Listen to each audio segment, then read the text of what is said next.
Aramızdan güzel bir insan, onun hakkındadır verilen insan.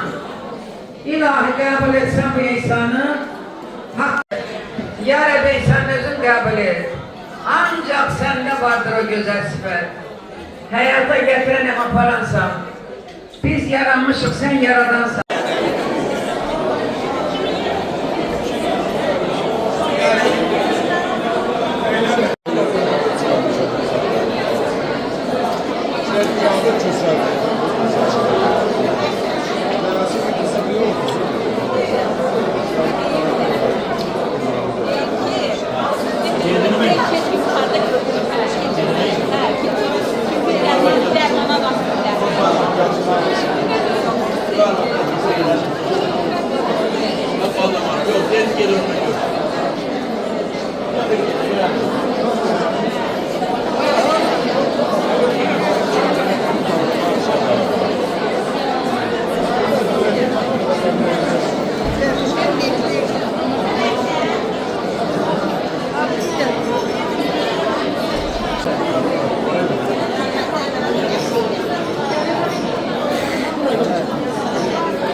Allah yerini nur eylesin, yerini cennet eylesin, ahiretini versin.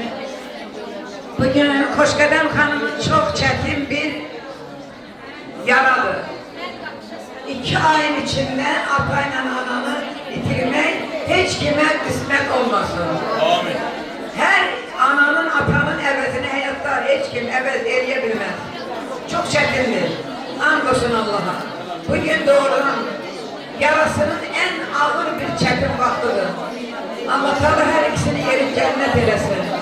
Azizim beçe balı, yemeğe beçe balı. Anam bir laylay çaldı hiç, oğul bir beçe balı. Ata başa tacımış, her derde ilacımış. Ata dünyanı değişimi bulup ne kadar büyüse de, ahırda atıya, anıya mühtacımış. Allah rahmet eylesin. Namız Hoşgədəm Hanım isteyenler de Allah sizi var eylesin, sağ eylesin.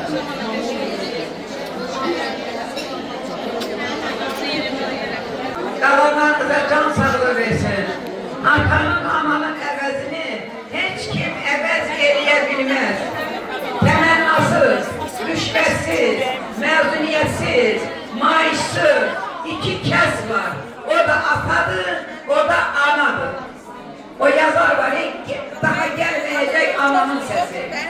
Peleğin yumruğu mənə edəcəkdir. Herden soruşum var vergisi, ananın yaşı neçəydi?